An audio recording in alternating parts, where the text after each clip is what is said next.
Hey guys, welcome back to Deepak's Daily Reading, and today we're going to be talking about Quit by Annie Duke. The saga continues. So this chapter talks about over-optimism. I think I read several chapters in fact. So optimism unchecked by realism is no good, and the way that you can help with realism is getting a quitting coach. So a quitting coach is someone who is around you who isn't afraid to tell you harsh truths, even where they could potentially upset you. This would be the classic case of someone who is a great friend. That's a very difficult thing to give someone advice because you think it's the honest, objective opinion, even where you think it will upset them, because that's what you think is best. So someone who can give you hard truths. So interestingly, my accountant Varun comes to mind because he by nature quite enjoys telling you where he thinks you're doing something that's wrong. So that's an interesting one. In general, as a principle, I think that's a very difficult thing to do because it's easier in many respects to support the endeavors of the people around you, depending upon the kind of person you are, of course. The argument could be also that Varun is more defensive as an accountant, therefore he worries, therefore how objective is it? But it's interesting nonetheless. Another signal of quitting is that if you've ever wanted someone else to take over, it might also be a signal that it's time to quit. So quitting day-to-day involvement in Pearl Lemon is something I should have done a few years ago. I have attempted to walk that journey because I have felt that multiple times whenever I've been engaging and managing a client or trying to solve certain problems, and that's because it's not the highest order of value that I can drive to Pearl Lemon, and it's not something that represents the thing that I'm greatest at. So that has definitely been a signal, and that's why it excites me this coming week, where I have disabled WhatsApp business, and therefore I will allow the team to really do what they're best at so I can do what I'm best at. So that's a really good way to think about it. If you've ever wanted someone else to take over, it might also be a signal that it's time to quit. And this is also true, that life's too short to spend on things that are no longer worthwhile. So life is too short to spend time on things that are no longer worthwhile. And the challenge sometimes of optimism is that it makes you stick to things longer than you otherwise would. And that's not always necessarily good. So it's better to be well calibrated, although I'm not entirely sure what she means by calibrated in this sense.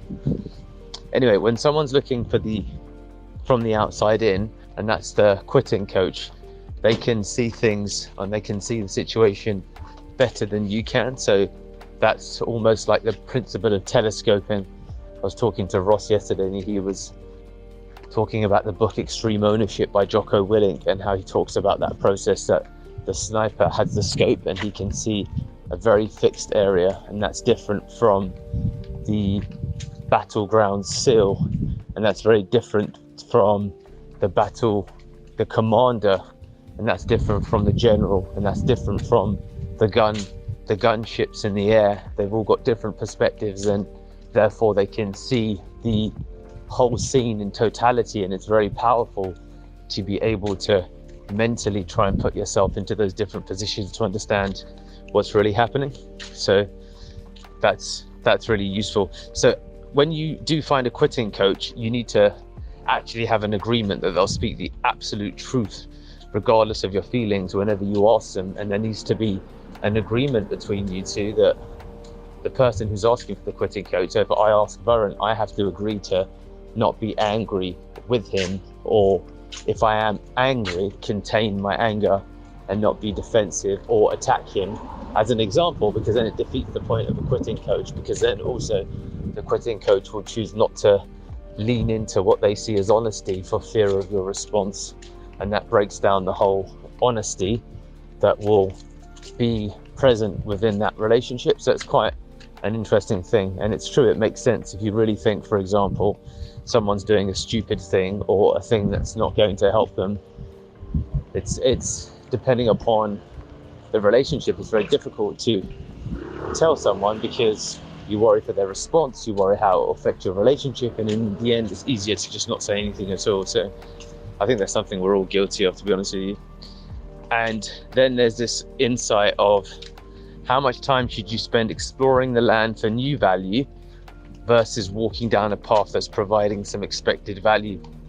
So I look at that in respect of different aspects of SEO and focusing on phrase or rank math optimizations versus looking also for a percentage of your time on other wins to see, or to see if there's just anything else that's there that could provide greater leverage for, in the instance that rank math worth diminishes or otherwise. So that's quite useful, and that's considered the explore versus the exploit balance. And the example is made in reference to forager ants who line up single file going from one point to another, and as they go initially on an exploratory run, they lay down a pheromone trail whenever they find something that's food or advantageous to the colony, and then the other ants follow that pheromone trail and then they lay down pheromone as well, so that reinforces that route.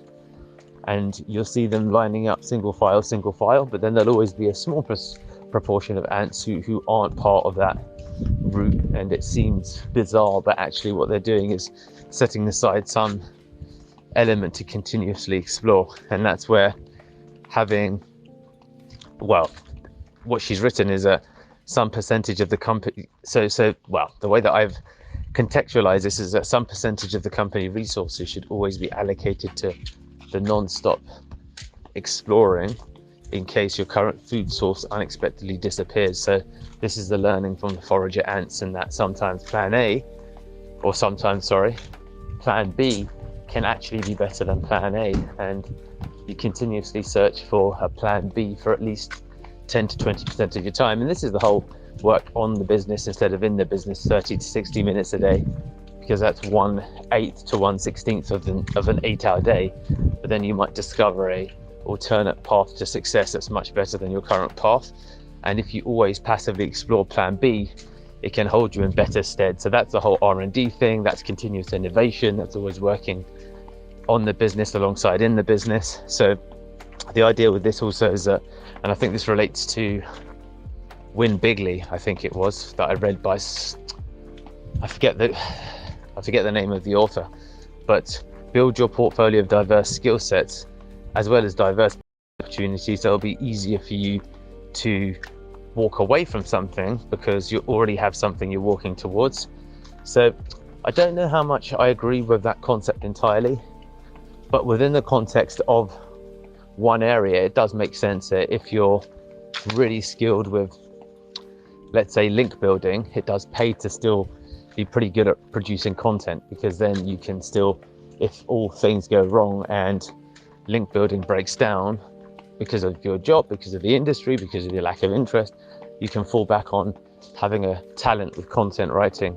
And they are complementary skills anyway. If you're link building, you probably are sending out outreach emails potentially. So I do think in that manner it can work. So there you have it. These are my insights from Quit by Annie Duke. And the quitting coach, I think, is a good idea. The continuous 20% of working on the business instead of in the business to find some new insights and ideas is good. And hey guys, it's Deepak Shukla here.